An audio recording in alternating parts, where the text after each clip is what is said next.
En este vídeo vamos a ver el problema 3 del examen de física de las PCE de 2021. Nos dicen, se tiene una onda armónica transversal descrita por la siguiente ecuación. ¿Vale? Nos dan I de xt es igual a 0,15 por el seno de 20x menos 10t, donde todas las variables están en las unidades del sistema internacional. Nos piden 3 apartados. Empecemos con el primero. Determina la amplitud, la longitud de onda y la frecuencia de onda. Y luego una pregunta teórica de estas dos últimas magnitudes, es decir, de la longitud de onda y de la frecuencia, indica cuál está relacionada con la periodicidad de la onda en el espacio y cuál con la periodicidad de la onda en el tiempo.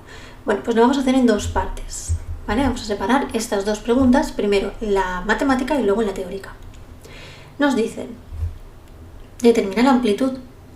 La amplitud es sencilla, ¿vale? ¿Por qué? Porque la ecuación de la onda es A por seno o coseno, depende, de velocidad por tiempo menos número de ondas por x. Cuidado, porque nos lo han puesto del revés, ¿vale?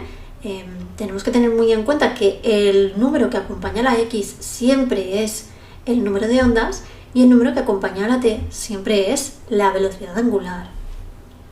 Vale, pues entonces la A la tenemos clara. Este número que tenemos aquí delante, multiplicándose por ese seno, es la amplitud. 0,15 se mide en metros.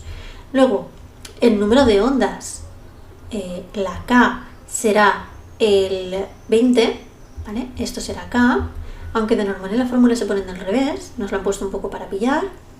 Y este número que acompaña a la t es la velocidad angular, ¿vale? Lo ponemos aquí con todas sus unidades del sistema internacional y nos dicen que, digamos cuál es la amplitud, bueno, pues ya la tenemos, cuál es la longitud de onda y cuál es la frecuencia de onda. Simplemente es saberse las formulitas, ¿vale? La longitud de onda, lambda, es igual a 2pi partido k, pues nada, sustituimos 2pi partido 20, nos sale pi partido 10. Yo siempre lo dejo en función de pi, ¿vale? Lo podéis poner todo en la calculadora y que os dé un decimal, pero lo ideal es dejarlo en función de pi.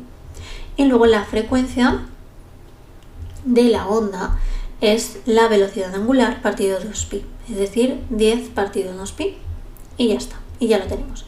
Recordad muy bien en poner todas las unidades. Y ahora nos preguntan de estas dos últimas, es decir, de la longitud y de la frecuencia, cuál de las dos hace referencia a la periodicidad en el espacio y cuál de las dos hace referencia a la periodicidad en el tiempo. Pues bien, tenemos que saber que la de la onda es la que está relacionada con el espacio. ¿Por qué? Porque nosotros tenemos una onda,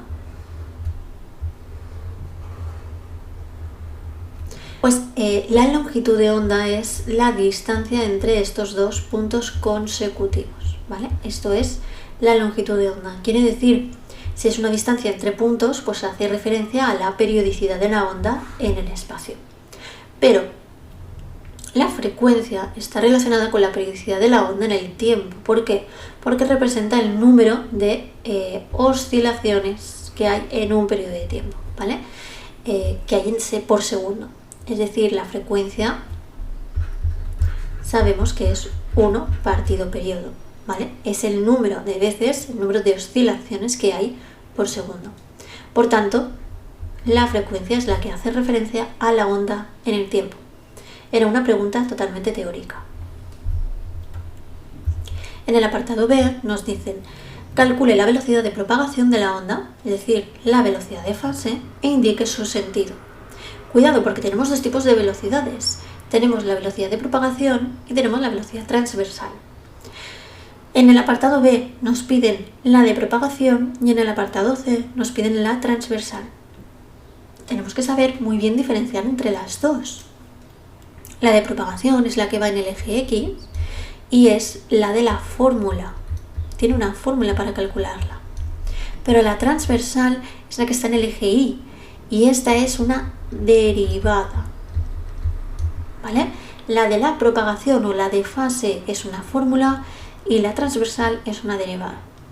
Vamos a calcularlas. Nos tenemos que saber muy bien esa fórmula de la velocidad,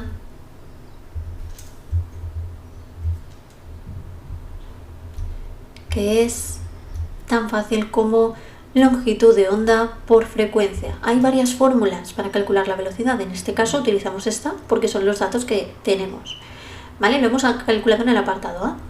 Por tanto, pi partido 10 por 10 partido 2pi, que es lo que nos había dado antes, tenemos 1/2 metros partido segundo. Nos preguntan cuál es el sentido de la onda. Si está en sentido positivo o si está en sentido negativo. Vale, yo antes os he puesto aquí la ecuación de la onda.